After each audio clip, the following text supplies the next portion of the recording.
Hola, bienvenidos a La Ciudad es Nuestro Laboratorio, un podcast del Centro de Desarrollo Urbano Sustentable, donde conversamos con quienes están repensando la ciudad. Hoy vamos a conversar con Alejandra Race. Ella es investigadora principal del Centro de Desarrollo Urbano Sustentable, el CDEUS, y además es académica de la Universidad Católica. ¿Cómo estás, Ale? Un gusto que estés con nosotros. Hola, un gusto también estar acá. Muchas gracias. Bueno, primero quisiera consultarte quién es Alejandra Race, más allá de ser académica, más allá de ser investigadora. ¿Cómo puede conocerte alguien más allá de la academia? Bueno, yo soy Alejandra Race, soy mujer, soy mamá de 2 niñas pequeñas, estudié sociología y después estudié un doctorado en estudios urbanos, así que me considero mitad socióloga, mitad urbanista.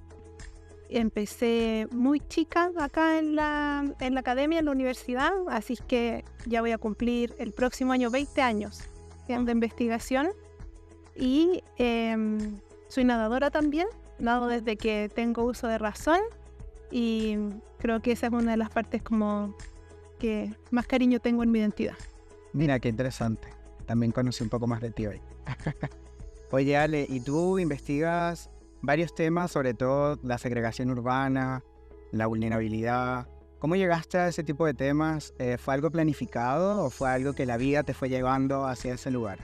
La vida me fue llevando, como en las mejores cosas. Bueno, yo cuando estudié sociología, cuando entré a estudiar sociología, no pensé que me iba a dedicar a la investigación. ¿Ya? Siempre pensé que me iba a dedicar a la intervención, a hacer cosas. Me imaginaba como en un municipio trabajando. Y pasé toda la carrera pensando en eso, hasta que cuando llegamos a las prácticas profesionales, que son unas mini investigaciones, me enamoré de la investigación. Fue como amor a primera vista, me hizo sentido todo lo que había aprendido y desde ese entonces solo he hecho investigación, y cuando he hecho intervención ha sido investigando también.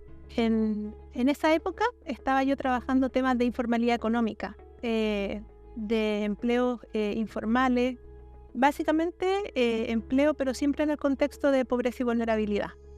Y ahí trabajaba con un profesor, Guillermo Wortmann, que me invitó a trabajar en un estudio en conjunto acá con estudios urbanos.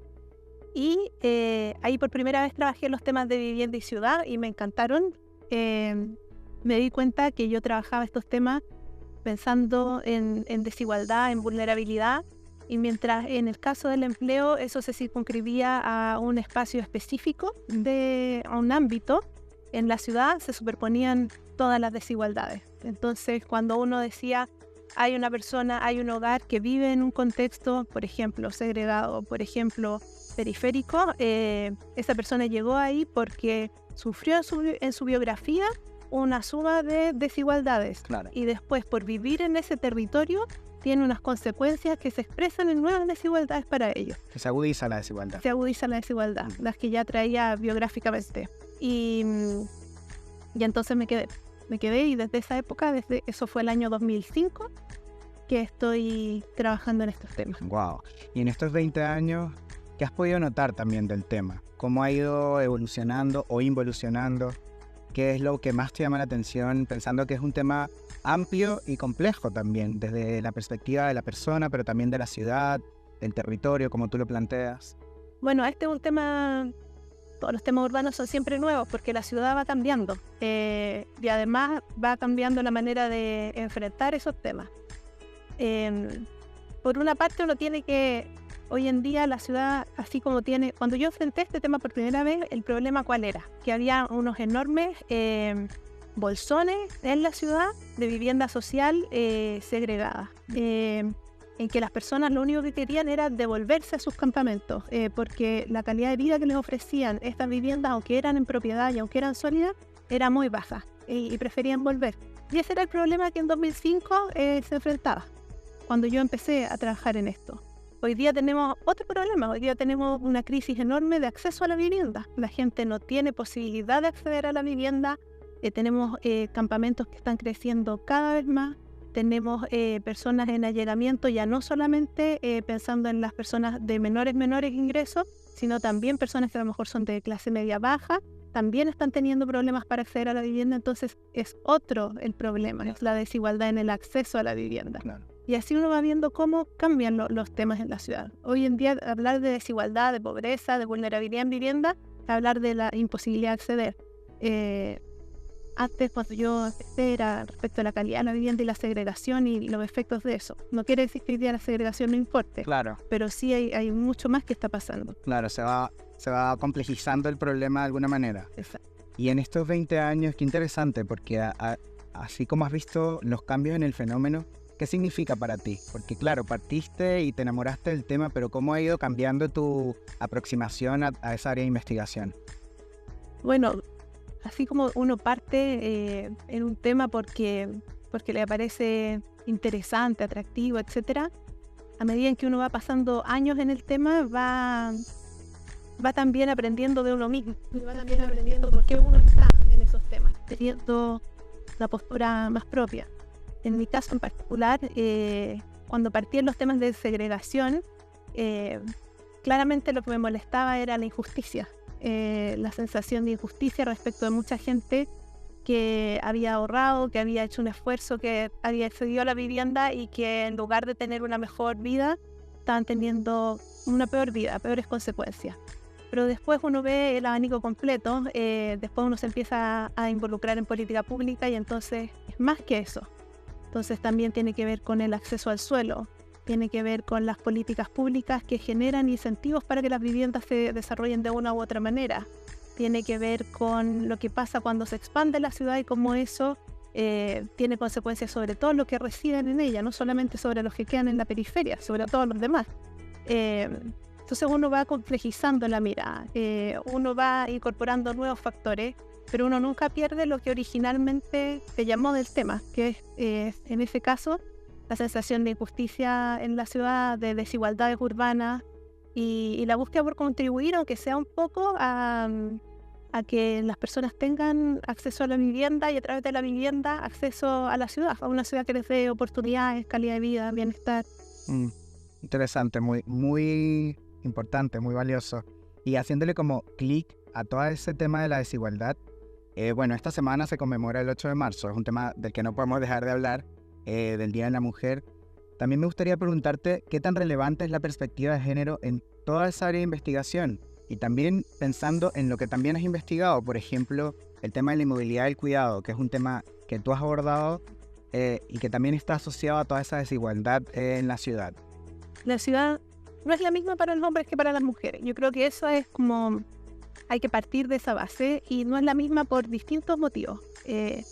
Por una parte, lo que uno más escucha en el último tiempo, como la voz más pública, tiene que ver con cómo la ciudad es insegura para las mujeres, no les ofrece las condiciones mínimas para moverse por la ciudad con total libertad en los tiempos y en los horarios que ellas quisieran. De hecho, cuando estuvo el toque de queda en la pandemia, por ejemplo, una de las cosas que se decía es que las mujeres teníamos toque de queda siempre, porque no se puede andar sola después de cierta hora, y si es que uno lo hace además es tildada como de arriesgada. Claro. En el fondo la culpa recae sobre la mujer por no seguir los tiempos y los espacios que les corresponden. Fíjate en lo que hay detrás, los tiempos y los espacios que les corresponden, una suerte de confinamiento en el tiempo y en el espacio. Entonces, eso por una parte es importante que sea visible, que lo notemos y que no lo naturalicemos. No es normal que tengan que las mujeres andar con esa preocupación en torno a la seguridad y en torno también a los espacios de acoso callejero. Entonces ahí uno a la preocupación de los tiempos y los espacios confinados se añade la preocupación respecto al cómo la mujer se viste o cómo la mujer se desplaza, etcétera, como si hubieran formas apropiadas y no apropiadas. Claro. Que es una forma de control a través de las prácticas al movimiento, a la forma de ser de las mujeres, a sus comportamientos, a sus prácticas, etcétera. Eso como por una parte. Uh-huh. Y por otra parte está lo que señalabas de los espacios de cuidado. Las mujeres y los hombres hoy en día cumplen en distinta medida distintos roles en la práctica. Más allá de si eso nos parece justo o injusto, es lo que es la realidad, es que las mujeres cuidan más. Sí. Y por lo tanto, uno lo que observa es que es muy habitual encontrar mujeres que tienen como dificultades de desplazamiento desde sus viviendas porque cuidan 1 o 2 niños, una persona mayor, una persona enferma, y por lo tanto salir para ellos implica o bien estructurar toda una red de cuidado que los permita soportar esa salida, o por otra parte salir con otros, salir con niños en coche, de la mano, en brazos, salir con las bolsas, salir con una persona mayor, Claro. lo cual limita el ámbito de movilidad de esas personas. O sea, si nosotros vivimos en una ciudad que es segregada, que es desigual en su distribución de oportunidades, lo que pasa es que esas personas quedan confinadas a lo que encuentran en lo local, Que muchas veces no hay. que muchas veces no hay o que es precario o de menor calidad. Claro. Entonces, cuando uno dice, bueno, esta persona no puede encontrar esto acá en su comuna, pero lo encuentra en la comuna de al lado, eso en realidad es una exclusión para muchas cuidadoras. Cuando uno dice, mira, si es que esta persona puede caminar estas cuadras y acceder a esto, no piensa en la calidad de la vereda, en el arbolado urbano, etcétera, como para, por ejemplo, llevar un niño en brazos junto con el carrito de la feria. Ah, no. Entonces, son cuestiones que parecen súper pequeñas, pero que en la práctica son las que limitan la movilidad de las mujeres y su acceso a las oportunidades. Entonces, cuando hablamos de una ciudad que incluye a las mujeres, hay que pensar también en ese tipo de cosas. Claro. Yo recuerdo un ejemplo que una vez tú expusiste en un taller que estábamos haciendo para otros periodistas. Y como tú dices, suenan como cosas pequeñas o cosas naturalizadas, pero que son terribles. Por ejemplo, una mujer en un campamento que tiene que salir con el coche por un lugar que no tiene vereda, tomar una micro y llegar a la plaza para tomar otra micro, y la micro ni siquiera algunas tienen el espacio para poder subir el coche. Era un concepto muy interesante que ahora no recuerdo el término, pero que verdaderamente complejiza toda la movilidad de una mujer, incluso las excluye de acceder a ese servicio, por ejemplo, a ir al hospital, a ir a cualquier otra actividad que necesiten y que es más difícil para ellas, sin duda. Otros investigadores crearon el concepto de la espesura de la movilidad. A eso se refiere, que en el fondo no se trata de tomar la decisión y ir, sino de resolver una serie de aspectos que son muchas veces prácticos y domésticos, pero que hacen la diferencia entre poder ir o no ir. En ese campamento era interesante, por ejemplo, que habían mujeres que comentaban que antes usaban la bicicleta como medio de transporte por la libertad que les brindaba, pero que el hecho de vivir en el campamento les impedía usar la bicicleta por las condiciones del terreno. Entonces, son cosas pequeñas, pero que en la práctica hacen la diferencia entre acceder y no acceder. Totalmente. Y pensando desde esta perspectiva de género, de lo necesario que es pensar una ciudad para mujeres, para niños, para distintas edades, adultos mayores, por supuesto. Pero claro, pensando también en el contexto del Día de la Mujer, ¿qué crees tú que falta? Aunque ya hemos hablado un montón de cosas, pero ¿qué podemos hacer también para construir ciudades más justas, más accesibles, más democráticas, más resilientes y con perspectiva de género? Bueno, yo creo que lo primero es preguntar y querer hacerlo.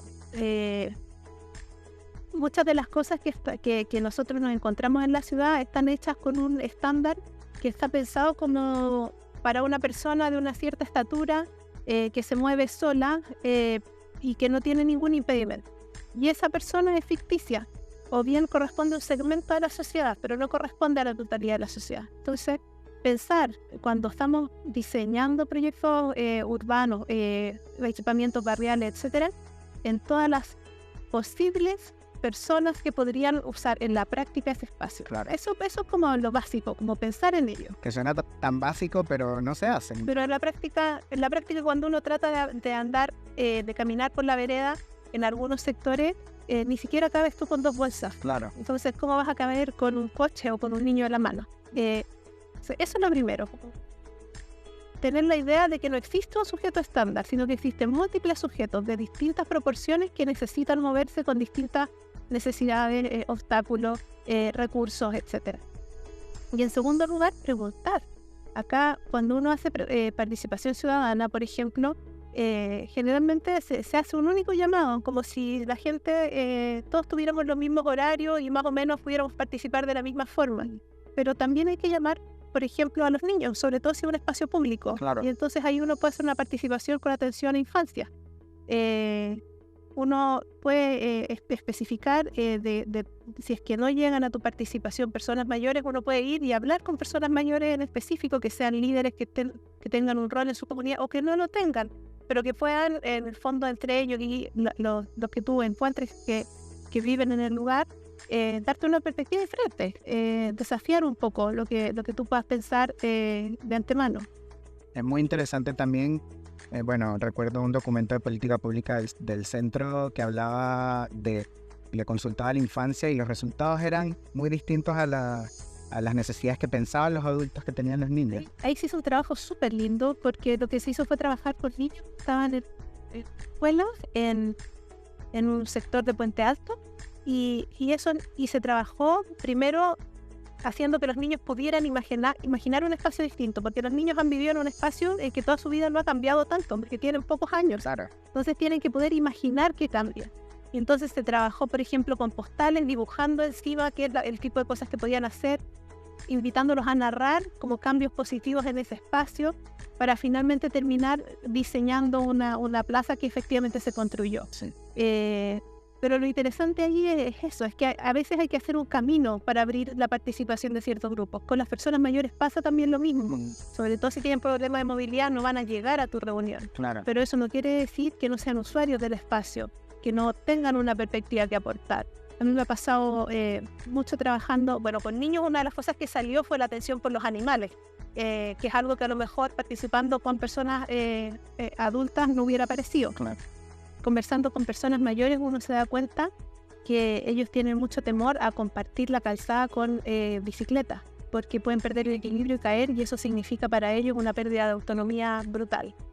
Entonces eso te va mostrando cómo trabajar con distintas poblaciones te va poniendo el acento en distintas cosas. Si uno quiere hacer una calzada en que los adultos mayores puedan transitar con tranquilidad, va a tener que pensar en hacer de manera segregada una calzada para bicicletas. Que a lo mejor si uno pensara solo en los adultos y si es que la vereda fuera ancha, uno no pensaría que es problemático, pero sí lo es. O sea, hay que ir, hay que preguntar y hay que vivir la ciudad desde otros zapatos también. Claro. Por eso creo que es tan importante hacerse constantemente esas preguntas, estar como bajo la curiosidad de qué hay que repensar de la ciudad. Y ahí aprovecho para hacerte la última pregunta, además de agradecerte. Si la ciudad es nuestro laboratorio, ¿qué crees tú que habría que hacer o qué esfuerzos esperas tú ver visibles luego de todas las investigaciones que has hecho en estos años? La investigación funciona de manera lenta. Hay que tener paciencia. Sí. Pero lo importante es que después de cierta cantidad de años, a mí me ha tocado ver que, claro, en el primer minuto, cuando sale la investigación, uno piensa que va a generar un cambio que debería hacerlo. Pero lo que pasa en la práctica es que uno une su voz con la de un montón de gente que está haciendo investigación en el mismo tema. Y cuando se van juntando las voces, se van generando consenso.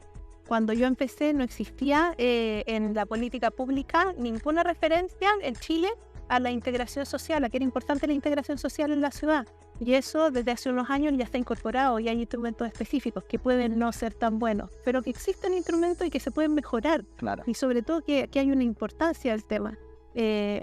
Cuando se empezó a hablar de la importancia de que hubieran diversas vías de acceso a la vivienda, teníamos prácticamente solo el subsidio a la compra. Y hoy día tenemos también subsidio en arriendo, que puede tener una serie de limitaciones, pero que ayuda también a poblaciones específicas. Entre ellas, por ejemplo, ha sido bastante utilizado por personas mayores. Entonces, uno tiene que esperar.